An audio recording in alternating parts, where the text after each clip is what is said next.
So the other day I walked into my local CrossFit affiliate and saw this shiny new flyer with information on a new supplement. This supplement would enhance your recovery, boost your muscle growth and improve your muscle endurance, all in one bottle. So if you know wod-science for a bit, you know that we always have been pretty skeptical about nutritional supplements. So I dug into their website and wanted to gather a little bit more information on this new magical supplement. And to my surprise, I found that this new supplement did not contain any of the key nutrients that are required for optimal recovery after a hard workout, or at least in very low amounts. So in this video, I will talk about the science of recovery, which key nutrients need to be in recovery shakes, the biology behind it, and how to distinguish marketing from facts. Ready for it? Let's go!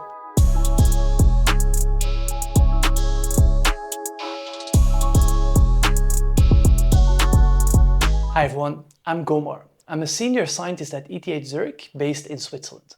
For the last decade or so, I studied the interaction between nutrients and exercise and how those affect muscle growth. And I've been particularly interested in a specific protein complex called mechanistic target of rapamycin, a difficult word for mTOR. And mTOR is also involved in the longevity field, but it integrates different extracellular signals, such as resistance training, heavy muscular contractions, but also amino acids, proteins, and insulin towards, can I start building new proteins? Can I start muscle protein synthesis? Or does the cell have to inhibit muscle protein synthesis because there's not enough energy or amino acids available? And I will talk a lot about mTOR and its importance in post-workout nutrition and post-workout recovery in this video. But for once, I will start this video off on a little bit of an easier note and talk about my own training and how I recovered from my own training from the last 4 to 5 days. So on Thursday, a couple of days ago, I jumped into the class at my local CrossFit affiliate, CrossFit Limmatstadt, shout out to them, and I did heavy back squats followed by a lower body intense workout where I did 13 cals on the echo bike, 10 wall balls and 10 jumping lunges, super fast within 1 minute, and then rested and went again for 3 rounds. So really deoxygenation training, again, a lot of muscle damage. I will get to that in a second. On Friday, I didn't do any strength training, but I only did some conditioning where I did 3 times 8 minutes of threshold training on the rower, so mostly concentric contractions. Then I rested again, and on Saturday I did a typical team workout because I'm training for a team competition where I did 6 times 6 minutes with 1 minute rest of typical functional movements, mostly whole body functional movements. And if you look into different aspects and how to recover from different aspects of my training, look at, for example, squats. And squats will always, because it's eccentric contractions, heavy load eccentric contractions, there will be some muscle damage going on. Even though I squat quite a lot, there will always be some muscle damage, and it has to be repaired with increased muscle protein synthesis. Good. And then from the conditioning part, it's not really the muscle damage that will be the problem, or at least the adaptation. It will be the depletion in sugar stores or glycogen stores, mostly locally within my muscle, that have to be repleted to recover well. So that's our 2 different things. And obviously when I do the WODs, which is a combination of muscle damage and local glycogen depletion, this will happen because it's whole body functional movement. So think about it as you need to repair the muscles, but also fuel up again after a workout, fuel up your engine, fuel up your energy tank. So first, let's talk about muscle protein synthesis and the importance of nutrition or mTOR in the whole muscle protein synthesis complex. Because if you think about it, the muscle or any cell of that type, there is a constant flux of making new proteins, synthesizing new proteins, and breaking down old damaged proteins to get more endogenous amino acids. And this is a constant flux and is approximately 3% of protein turnover in the muscle. It's a bit less in other muscle cells, but that's basically what most of the data shows us. So how does a muscle kind of know when to start or when to initiate muscle protein synthesis or when to stop it? And here, my favorite protein of all time, mechanistic target of rapamycin, comes into play because it integrates different extracellular signals such as heavy load contractions, but also insulin, as well as specific amino acids, specifically leucine. I will get into that later in this video. And it says, okay, when all those 3 independent variables are present, are there, I can start muscle protein synthesis, I can activate mTOR and activate the whole initiation of protein synthesis. So that's something you always have to think about here.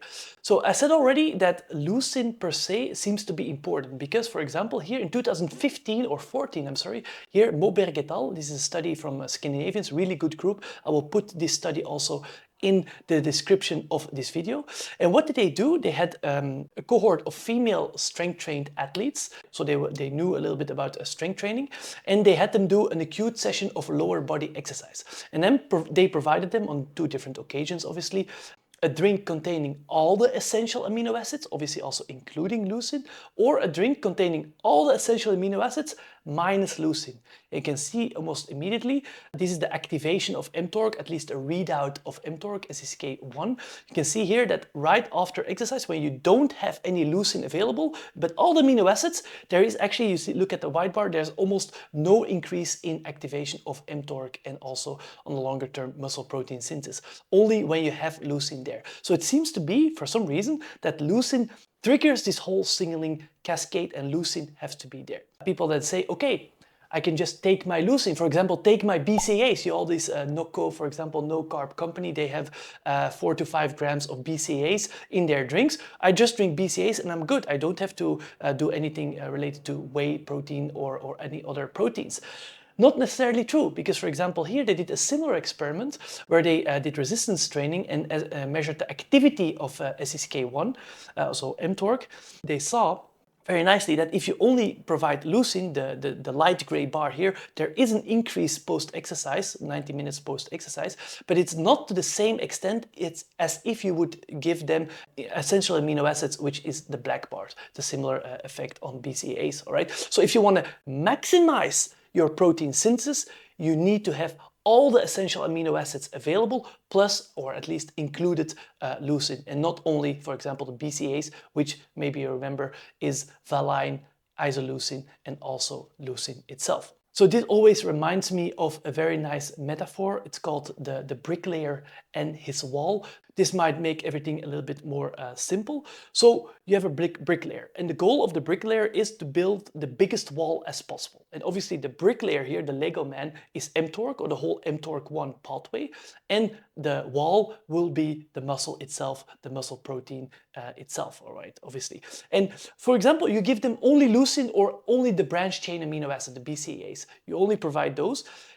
That is good because leucine per se will trigger him to start working, to start building his wall. But he only has leucine or only has valine and isoleucine, so only the BCAAs. So he can only make a small wall, but he can also find some bricks on the floor that already are there from previous construction works that are obviously the endogenous amino acids. As I said, you have a constant breakdown of proteins, and those provide also endogenous, we call those in-body amino acids. So the bricklayer can use those as well to build his wall, and he will make a wall. As I just showed in the previous study, there is an effect of BCAAs on protein synthesis. But if you want to maximize your post-workout recovery or improve your post-workout nutrition, you might want to actually add all the amino acids and not only BCAAs to the bricklayer, because then he can use those amino acids that you provided exogenous, we call this, so via the nutrition, and he can use the one that are already in the body, the endogenous amino acids, to build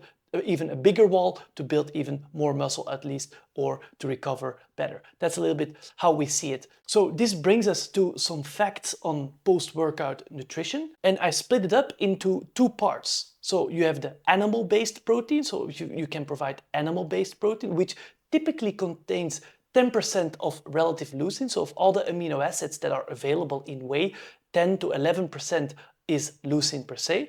But then you also have the, let's say, the plant-based proteins. Many people are vegan or don't consume animal-based proteins, and those contain typically less leucine. So it's important to make the distinction because we know that leucine per se is important, and you need approximately 2 to 3 grams per serving post-workout to maximize this protein synthesis. That's what we know. So Let's talk about the dose. If you have high quality animal-based protein, you're gonna be fine with 20 to 25 grams or 0.3 grams per kilogram if you want to look at it from a relative base post-workout, in your post-workout shake, as I just explained in the introduction. That is quite a decent amount of proteins, right? Does it have to be in protein shake? No, it can also be just in simple food. It's actually potentially better to actually consume it via normal food. But let's just talk about whey here. As I said, the source can be whey, meat, and eggs or other animal-based proteins. Most of them are perfectly fine. And the timing is not very important. I made a video about the importance of protein timing. You can watch it right here if you want. Most of my work also during my PhD was around protein timing, and we found never very significant results. As long as your total protein intake per day is above 1.5, 1.6 grams per kilogram body weight. So you can just multiply your body weight times 1.5, 1.6, and that is the total amount of protein you would need to maximize your recovery, your muscle protein synthesis throughout the day when you do resistance type exercise. Obviously, everyone weighs different, so the absolute numbers will be different. Good. And then we also have the plant-based people, so the vegan people, for example, right? You're gonna have to eat a little bit more, 10 to 15%. Why? Two reasons. One, there's less leucine in plant-based protein, so less relative leucine, that's already one. And second, the amino acids that are available in plant-based protein are less bioavailable. They are less picked up in the blood and actually are deaminated in the liver, not so important, but actually less of the total amino acids that you eat are ending up in the bloodstream and in the tissues, obviously. So that's why you just eat a little bit more and you are perfectly fine. Source, so that's maybe important, the combination of different plants to obtain a full amino acid palette. So that's important because different plants have more or less of certain amino acids. So what is recommended is to combine plant proteins that are relatively lower in lysine yet higher in methionine. For example, wheat, rice, hemp, and maize. And then you combine those with plant proteins that are higher in lysine yet lower in methionine. For example, pea protein, bean, oat, soy, and lentil. And that's also why you see most of the post-workout plant-based shakes are pea rice protein shakes, because that's the optimal ratio. Again, it's a good ratio, but still has lower leucine overall. If you're interested in this, again, I will link the description of the papers that you see here on the left side, of the bottom left side on the slide.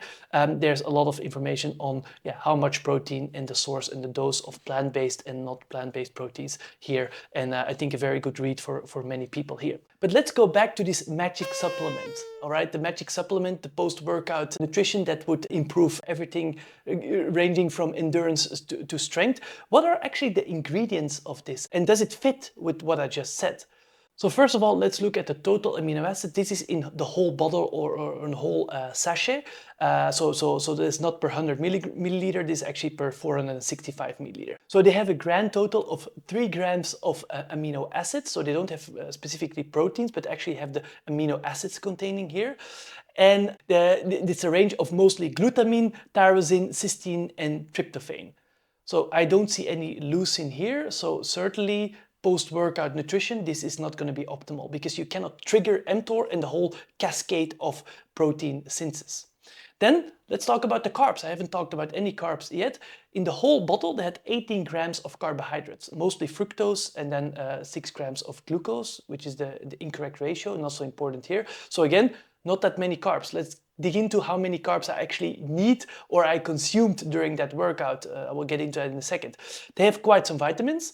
Most of the vitamins, so the wide range of vitamins, more than 70% of the daily recommended dose, so high dose of vitamins, and also minerals, 8 to 40% of the daily recommended dose. I will get back into that later in the video as well, so why this could be interesting and maybe suboptimal. Good, so let's take the example of my Saturday workout, because it's a typical longer session within CrossFit that many people do, 45 minutes of work, actually 36 minutes of work, excuse me. And I estimated estimated that together with the warm-up and also even the cool down, I would expend around 500 kilocalories during that session, right? So approximately an hour of CrossFit. Could be a little bit higher, could be a bit lower. Because it's such high intensity, 80% of all the calories burned will be coming from carbohydrates. Also here, it could be 70, it could be 90. This is ballpark numbers, obviously. So this means that 400 kilocalories from my whole session are coming from purely carbs, mostly glycogen, obviously, and this would be 100 grams of total glycogen, because 1 gram of glycogen or sugars would provide 4 kilocalories. So that's basic estimations of how much glycogen I actually used during that workout. And we know from previous data from back in the 90s, already in the 2000s, that the resynthesis of glycogen goes the quickest right after you stopped exercise, because then at that moment there's two independent systems, adaptations, that could absorb the glucose that is coming into the body, which is insulin independent. So it's known that muscular contraction increase the transporters of glucose towards the sarcolemma. So right after exercise, because of the muscular contractions, there's more glucose uptake, and together with insulin, when you also, for example, take a high dose of carbohydrates, there will be more glycogen resynthesis and more glucose taken up in the body. So it's probably good to eat a quite high dose of carbohydrates right after your exercise if you want to optimize your recovery. For example, here I added to the fact sheet or the fact table is that you want to go for 30 to 60 grams every of carbohydrates, right? Carbohydrates every hour for 2 to 4 hours after your session, depending a little bit on how intense and how long the session was. The source would be mostly simple carbohydrates, so glucose, fructose. Why? Or maltodextrin. Why? Because obviously they will be digested fast and they can come in as simple carbohydrates straight into the bloodstream and straight into the tissues. If you have more complex carbohydrates, which you can also eat more, let's say 2 to 3 to 4 hours after exercise, for example, in a dinner form or in a lunch form, that's also fine, but they have to be digested a bit longer, and this will delay glycogen resynthesis slightly. Timing, that's maybe an interesting one. In contrast to protein, it's probably, as I just said, important to start eating carbohydrates almost right after exercise, because at that point glucose can be absorbed at the highest rate. And then total intake per day. In contrast to protein, we don't really know how much carbohydrates or which macros you have to take in, because simply we don't know, at least at this point, I don't know your individual activity level, and that's highly dependent. If you are an elite athlete, you need a ton load of carbohydrates to replenish your glycogen stores. If you are a sedentary person and 8 hours a day you're sitting at the office and then once every 3 days you do a CrossFit session, obviously you don't need that many carbohydrates, and glycogen resynthesis will happen no matter what, depending on what you eat throughout the day. So really depends on activity level. As Greg Glassman already wrote, I think 15 years ago, adapt your carbohydrate intake to your activity level. I think that's a very correct statement here. So before I go on to the last part of the video, where I talk about certain compounds that are usually incorporated into post-workout drinks, also the drink where I just talked about, the magic supplement drink, and actually how those could decrease training adaptations and actually negatively affect training performance, I would like to ask you to quickly like this video if you get value out of such videos, these longer type videos about nutrition, and also subscribe to the channel. It really helps out the whole wod-science platform to spread evidence-based information about fitness and nutrition to a wider community outside those of the scientists. And then, you know, I talk a lot about nutrition in this video, but the real key to perform well and to train well is having a structured training program. And we at wod-science thought a lot about how to design the best training program to get the most out of the hours that you are in the gym and to limit the interference between strength and endurance. And if you want, you can check out some of those programs in the description. Also, there's a code where you can get 15% off of the first month or of your first training plan. And also there are some sample weeks that you can use to see how we all structure this. So if you're interested in that, just check the link in the description below. So for the last part of this video, I really want to dig into something that really bothers me and what I see a lot, and that is this increase in consumption of vitamin drinks or vitamin waters. Why do I say that? Because also in this post-workout drink that I just explained in the introduction, there were a lot of vitamins included. And people think, okay, vitamins, it cannot bother, it's really healthy and I need a lot of vitamins for basic metabolic processes. Obviously, that's true, all right? But that doesn't mean that high doses of vitamin can actually be detrimental to the effects of exercise and even on performance. Let's get into that. In 2009, there was a seminal paper, a super interesting paper from Michael Risto, who actually was a colleague of mine. He now moved back from ETH towards Berlin. And he did a study where they looked at the effects of antioxidants, specifically vitamin E and vitamin C, on the health-promoting effect of physical exercise in humans. So not a mouse study, not a rat study or in vitro study, a human study, a very good, well-designed study. And what did they do? Very simply, they did 4 weeks of conditioning-based training, so endurance-based training, and they supplemented, or they didn't supplement, so control and non-control, with 1,000 milligrams, so 1 gram of vitamin C, and 400 international units of vitamin E to those people as a crossover design. Note, this is much higher, around 10 to 11 times higher than what you usually find in the vitamin drinks. So obviously that's a big caveat, but nevertheless important findings. And what did they find here is that the insulin sensitivity of people, so that's one of the major things that happens, or health benefits of exercise, is that you get more sensitive to the insulin that is provided towards your cell. So you have, let's say, less chance of getting diabetic and developing any chronic disease, all right? And here they measured this, not so important, with a euglycemic insulin clamp, and the more glucose you have to infuse during such a clamp, the more sensitive the muscle is towards insulin. And you can see here in the no supplement group, the gray bars, they increase this glucose infusion rate, a typical effect of physical exercise. That's why physical exercise is so powerful. And when you supplement those people with vitamin C and vitamin E, high doses, caveat, high doses, as I said, this effect was absolutely inexistent. So antioxidants are sometimes maybe not good in high doses, right? And how is this possible, or what's happening? And here we have to go back to a little bit of biology, because you know at wod-science we try to understand why all these things happen. And if you do high intensity training, specifically high intensity training, there is an increase in reactive oxygen species. So what are that? That are chemically reactive molecules containing obviously oxygen, and these include free radicals like superoxide and also hydrogen peroxide. And they are kind of natural byproducts of oxidative metabolism, and they are, let's say, increased when there is a lot of oxidative metabolism during high intensity exercise.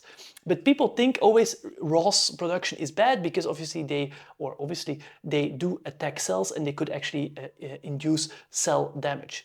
But in the training aspects of this is not entirely true, because the body adapts to this ROS, and the ROS itself can be, let's say, a signaling molecule towards adaptations. Let me get into it.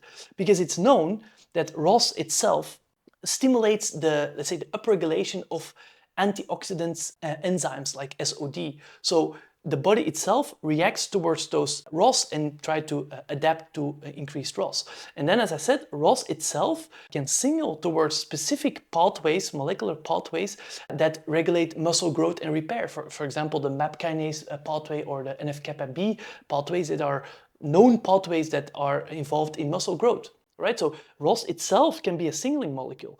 And then obviously ROS also induces mitochondrial biogenesis, so it increases the amount of newly formed mitochondria, so in order to have a better oxidative metabolism, one of the key adaptations of exercise, right? This is via PGC1 alpha, not so important here. So if you would block the increase in ROS by providing a lot of antioxidants, exogenous antioxidants, these training effects don't happen and the health effects don't happen. The previous study was just explaining some health benefits, but maybe you can still have some performance benefits, right? With antioxidants.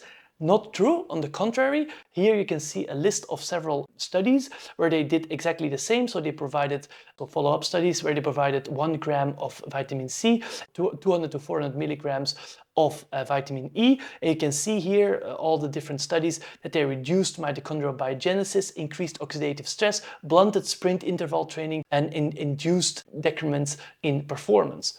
So that's why you have to watch out if there is a high dose of vitamins in this post-workout shake. It's just absolutely unnecessary if you eat a balanced diet, that's one. And second, it might actually hamper training adaptations. The same goes for anti-inflammation. Many people are talking about, oh, we have to watch out for inflammation and we have to stop inflammation at all costs. But again, in the aspect of training, this might be counterproductive. Why? It's also known the same. If you block inflammation, for example, by cold water immersion, ice baths, it is known that this could decrease strength training adaptations, muscle gain adaptations. Same with anti-inflammatory drugs. High doses of ibuprofen also blocked obviously the inflammation, yes, but also the training adaptations. So that's why you have to watch out by including too many micronutrients in your post-workout nutrition. It's likely not necessary and better to be spread out throughout the day and in natural forms of nutrition. All right, that was it for me today. Hope you got all the value out of this video. If you have any questions or comments, please post them below this video. I will do my best to answer them all. Always super interesting to read those comments. Let me just end by the 3 rules of Ron Morgan. Ron is or was a sports nutrition professor. And he simply said, if a supplement is not banned, it is probably not effective. If a supplement is effective, it is probably banned, but there are some exceptions. All right, let me end with this. See you in the next one. Ciao.